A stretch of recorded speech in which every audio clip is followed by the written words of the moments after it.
Ninguém teria previsto aquilo. Nem Elon Musk, nem Wall Street, nem a corrida multibilionária pelos veículos elétricos. Mas, dentro do quartel-general ultra-secreto de I&D da Honda, algo improvável aconteceu. Algo que não deveria ter ultrapassado as paredes do laboratório e que, silenciosamente, ameaça estremecer os alicerces de todo o império dos veículos elétricos. Sem manchetes, sem apresentação oficial, apenas uma demonstração discreta numa instalação de testes oculta em Saitama, no Japão. Um único protótipo surgiu, sem bateria, sem gasolina, sem depósito de hidrogênio. Apenas água. E, em 48 horas, o impacto já se refletia no mercado. 14 milhões de dólares evaporaram das ações do setor elétrico. A Tesla oscilou. A Rivian afundou. A Panasonic sentiu o baque. O motivo? O que os engenheiros da Honda teriam revelado não se enquadrava na categoria de mais um motor. Representava um desafio direto ao que a indústria elétrica construiu ao longo da última década. Abastecido com água da chuva, da torneira ou até do mar. O veículo não transporta hidrogênio, produz hidrogênio em tempo real, enquanto se desloca. Sem metais raros, sem redes de carregamento, sem dependência do lítio, apenas uma reação química controlada que vira o jogo. Fontes internas descrevem a cena como inacreditável. Um engenheiro ficou imóvel, incapaz de reagir. Outro quebrou o protocolo e iniciou uma ovação de pé que durou quase 5 minutos. Nas salas tradicionais e sóbrias da Honda, aquilo não era empolgação, era uma ruptura histórica. Caso a tecnologia realmente se confirme, o futuro pode abandonar as baterias e girar em torno de algo tão banal quanto água. Antes que a história seja abafada por pressões corporativas, muitos já defendem a necessidade de mantê-la à vista, pois o que está emergindo pode marcar o amanhecer de uma era pós-elétrica. Não se trata de uma evolução do Honda Clarity. O antigo modelo usava células de combustível, depósitos pressurizados e uma logística complexa, limpo, mas pouco prático. Este novo motor trilha outro caminho. Combustão direta de hidrogênio dentro de um motor de combustão interna, utilizando uma câmara reforçada capaz de suportar temperaturas acima de 2000 graus Celsius. O resultado é um motor de alto desempenho cujo único subproduto é vapor. Mas o que realmente intriga é o mecanismo central. O hidrogênio não é armazenado, mas criado sob demanda, graças a um nanocatalisador proprietário combinado com um sistema piezoelétrico de separação da água. O veículo extrai átomos de hidrogênio das moléculas enquanto roda. A dinâmica é simples. A água entra, o hidrogênio é gerado instantaneamente, ocorre a combustão, e o escape libera apenas uma névoa inofensiva. O consumo? Cerca de 5 litros por 100 km. Sem risco de incêndios de bateria, sem sobrecarga das redes elétricas, sem extração predatória de metais raros, apenas água. E sim, até água salgada serviria. Água da chuva, de rios ou até da torneira bastaria. A razão de o mundo nunca ter ouvido falar dessa tecnologia está no passado que remonta a quase 2 décadas. A Honda iniciou o desenvolvimento sob uma iniciativa classificada conhecida como Projeto Aquadrive, motivada pelo crescimento acelerado das baterias de íons de lítio.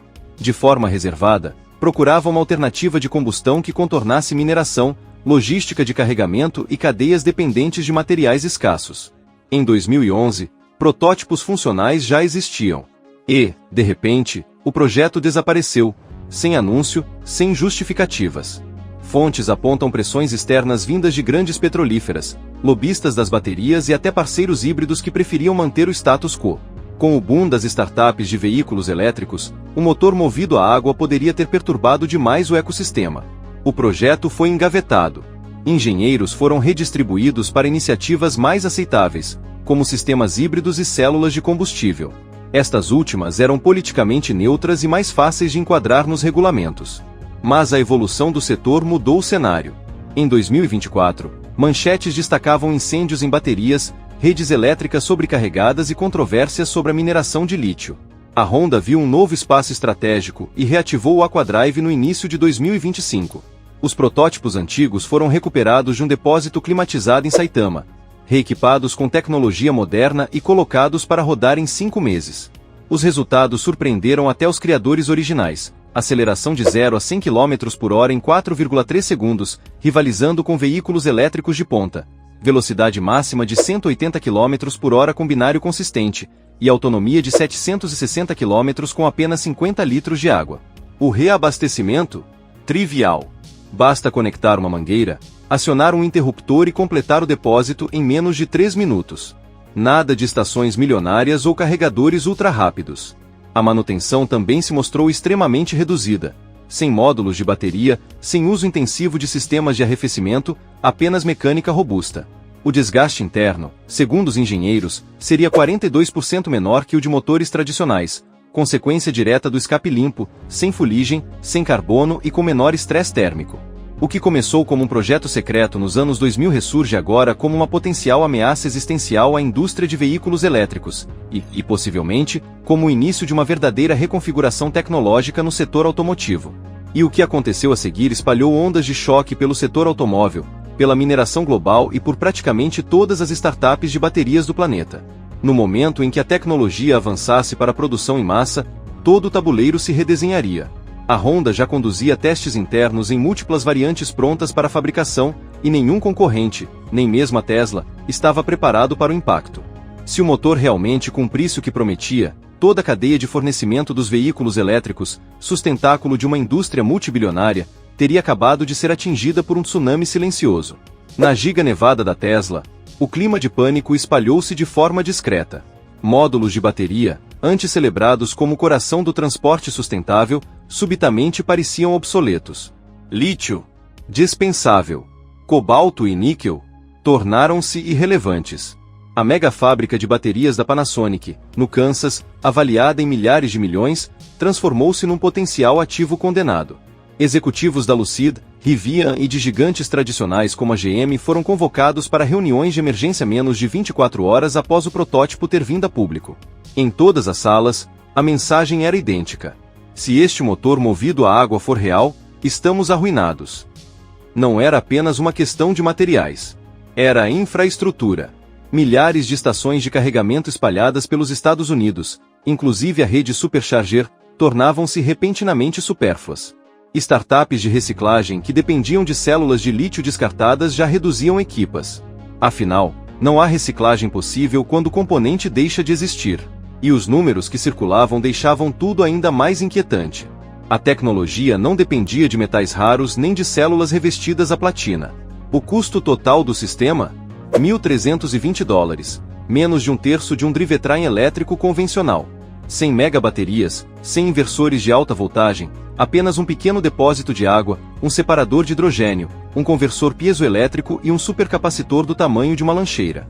Nos custos operacionais, o choque era maior, 0,8 cêntimos por milha, contra cerca de 3,2 cêntimos para grande parte dos veículos elétricos. As emissões ao longo de toda a vida útil do veículo eram 78% menores do que as do modelo mais eficiente da Tesla, incluindo o impacto de fabrico. O ponto de equilíbrio chegava em 1,4 ano, após o qual o custo operacional se tornava praticamente inexistente. No centro de tudo estava o componente que antes parecia impossível, um ultrassonicador piezoelétrico. Usando vibrações mecânicas de altíssima frequência, o dispositivo separava instantaneamente moléculas de água em hidrogênio e oxigênio, conforme a demanda. Nada armazenado, nada comprimido, nada explosivo.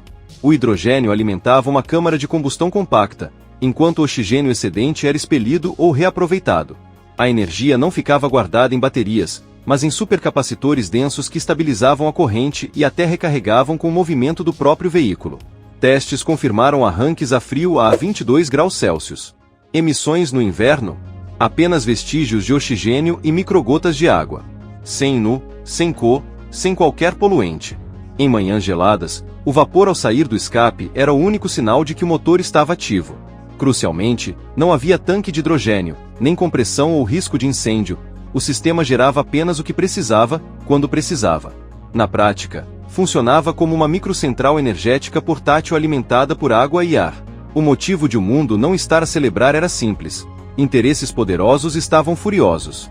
Dentro de 48 horas após o vazamento, reguladores europeus emitiram diretivas internas para reavaliar políticas de combustíveis sintéticos e hidrogênio alternativo. Traduzindo, neutralizar a narrativa antes que ganhasse tração. Lobistas petrolíferos no Texas, pego de surpresa por um combustível que contornava perfuração, oleodutos e refinarias, tentaram descredibilizar a descoberta enquanto pressionavam por proteções fiscais emergenciais para derivados fósseis. Um senador norte-americano teria redigido um projeto de lei propondo um imposto sobre o uso de água em veículos não agrícolas, literalmente, um imposto sobre água. Na China, Equipas de I&D começaram a desarquivar projetos antigos de universidades parceiras e já se moviam para a engenharia reversa. O Ministério da Economia do Japão foi alertado sobre a inevitabilidade de tentativas de roubo de propriedade intelectual. A Tesla tomou uma decisão inesperada. Suspendeu todas as atualizações previstas para o drivetrain do Cybertruck. Sem explicações oficiais, fontes internas afirmavam que Musk queria compreender completamente o motor movido a água antes de se comprometer com qualquer avanço adicional em veículos elétricos. Mesmo que apenas 60% da tecnologia fosse real, já bastaria para reconfigurar tudo. A Honda não ameaçava apenas o mercado dos elétricos, mexia com a arquitetura da economia energética global. Sem lítio, sem terras raras, sem dependência de redes elétricas, apenas água. Essa palavra, por si só, era suficiente para acender alarmes em setores inteiros. A água não pode ser privatizada, controlada ou fraturada. Quando se torna combustível, mercados inteiros deixam de ser apenas perturbados, são reescritos. A primeira vítima foi o dinheiro. Horas após o vazamento, o petróleo despencou. A Saudi Aramco perdeu 41 mil milhões de dólares em valor de mercado num único dia, não uma queda, mas uma ruptura. O Fundo Soberano da Noruega suspendeu, de imediato, investimentos agressivos em lítio. Durante anos, apostaram nos veículos elétricos como destino inevitável. Em instantes, essa convicção evaporou. Startups de lítio viram ações serem vendidas antes que a imprensa sequer interviesse. Enquanto isso, a Índia sinalizou interesse em tornar-se um polo de produção de motores movidos a água até 2026. Documentos vazados indicavam conversas estratégicas com a divisão Ásia-Pacífico da Honda apenas 2 dias depois da revelação, incluindo discussões sobre abastecimento rural e aplicações militares nos Himalaias. O iene japonês, pressionado pela inflação, recuperou força de forma abrupta. As ações da Honda dispararam 17,9% em uma única sessão, o maior salto diário na história moderna da marca. E, no movimento surpreendente, a Rússia entrou na disputa. Fontes internas do Kremlin teriam aprovado um programa acelerado para adaptar a tecnologia a tanques, veículos logísticos e até protótipos de drones submarinos. Assim que o mundo ainda tentava digerir o primeiro terremoto tecnológico, uma segunda onda de revelações caiu como um raio em céu limpo. E, desta vez, não foi a Honda que puxou o gatilho.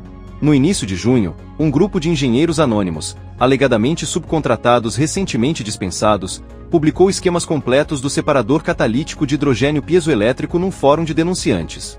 Em poucas horas, os ficheiros tinham ultrapassado 4 milhões de downloads, espalhando-se por universidades, laboratórios independentes, startups obscuras e governos que fingiam não estar a monitorizar tudo em tempo real. O gabinete de patentes do Japão acabou por confirmar um detalhe explosivo. A tecnologia tinha sido registrada brevemente em 2023 e retirada pouco depois, sem explicação. Dentro da comunidade de engenharia, a suspeita tornou-se inevitável.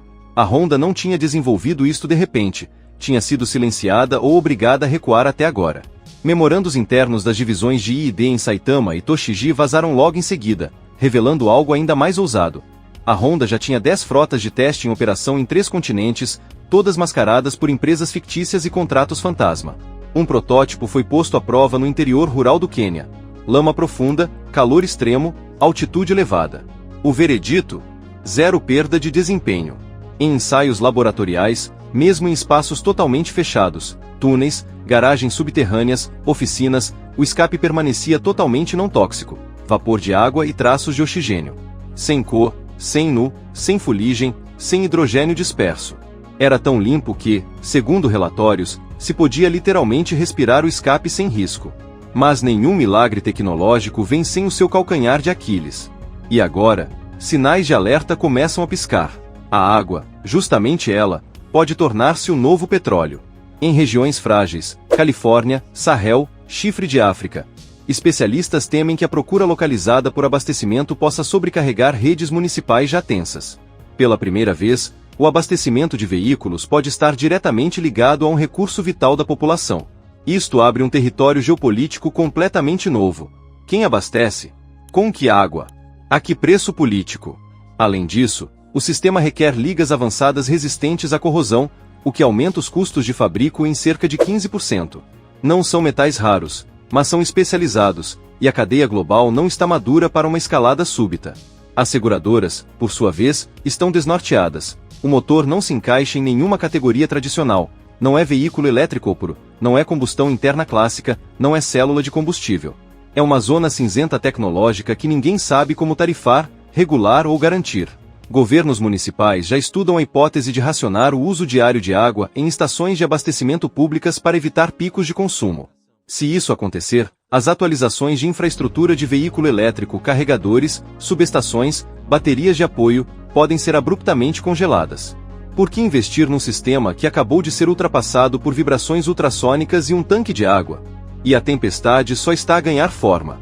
Tudo indica que a Honda irá ao Salão Automóvel de Tóquio com motor não como conceito, mas com cronogramas de produção industrial. As primeiras unidades devem surgir na Ásia e no Médio Oriente, justamente as regiões onde os veículos elétricos evoluíram mais lentamente por limitações de infraestrutura. Agora, esse atraso parece quase visionário. E Elon Musk? Silêncio absoluto. Nenhum tweet sardônico, nenhum meme com sapos, nenhum comentário impulsivo. Fontes internas dizem que ele congelou, de forma discreta, todas as atualizações de produção do Cybertruck enquanto reavalia a estratégia. Para um empresário que nunca perdeu a chance de se pronunciar sobre qualquer tema global, o silêncio é provavelmente o maior indicador de alarme. Outros fabricantes não querem ficar para trás. Fugas vindas de Detroit e Seul sugerem reuniões de emergência, com alguns grupos a pedir apoio governamental para recalibrar toda a produção para propulsão baseada em água. A Honda, por sua vez, não está a pisar no travão. Na semana passada, submeteu discretamente ao Ministério da Economia japonês um novo plano industrial. 1 milhão de motores de água por ano até 2027. Isto não representa apenas o fim do carro elétrico como conhecemos. É um reset sistêmico na indústria automóvel global. De Detroit ao Dubai, de minas de cobalto a redes de carregamento rápido, de fundos soberanos a startups energéticas, tudo ficou subitamente dependente de uma variável tão simples, e tão politicamente explosiva, quanto a água. A revolução não será televisionada. Será desencadeada pelo giro de uma chave e por um salpico de água. E você, o que pensa sobre isso? Deixe sua opinião nos comentários.